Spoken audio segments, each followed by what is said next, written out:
sir অন্য এটা প্ৰসঙ্গ উচ্ছেদ চলি আছে গোৱালপাৰাকে ধৰি বিভিন্ন স্থানত আৰু গুৱাহাটী মহানগৰীত দেখা গৈছে যে বৰচলাকে ধৰি বিভিন্ন স্থানত এতিয়া বেদখল হৈ আছে চব এটা কথা যে বহুত জায়গাতো বেদখল আছে কিন্তু আপোনালোকে এটা সিদ্ধান্ত লওক যে উচ্ছেদ কৰিলে নিউজ নকৰিব বুলি আপোনালোকে কৰিব গতিকে আপোনালোকে মোক ওপৰত উঠাই দি তলত কাটিব খুজিলে কেনেকে হ'ব যদি মই বৰচলা শিলখাকুত উচ্ছেদ কৰো তাৰমানে আপোনালোকে ইনডাইৰেক্টলি কৈছে তই গছডালত উঠ আমি তলৰ পৰা কাটিম তো ইমান দিন ৰাজনীতি কৰিলো আৰু ইমান বুৰ্বক বুলি কিয় ভাবে মোক এটা উচ্ছেদ খতম হৈ গ'ল দ্বিতীয় আৰু এটা উচ্ছেদ আছে মই যেটো এছেম্বলিত কৈছিলো ৰাজ্যখিনি পাহাৰ এতিয়া তাৰ কাৰণে যা যোগাৰ আৰম্ভ হৈছে ইটোতো শেষ হৈ গ'ল একো নাই আৰু খুব ধুনীয়া মই যাম 2 দিনতে আপোনালোকে ওলাব সেই যিখন বিল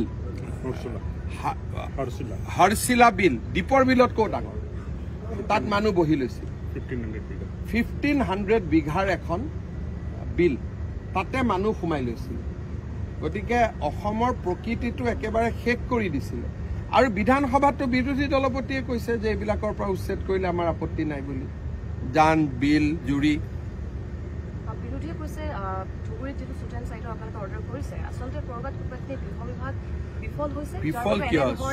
সুটেন সাইট দিলেহে মানুহে গম পাব গৃহ বিভাগ আছে বুলি এটা বিশেষ সম্প্ৰদায়কে কেৱল লক্ষ্য কৰি লোৱা যাকে লক্ষ্য কৰিব আছে তাকে লক্ষ্য কৰিব লাগিব কাৰণ বিশেষ সম্প্ৰদায়ৰ বেয়া মানুহবিলাকেইতো গৰুৰ মাংস ৰাখে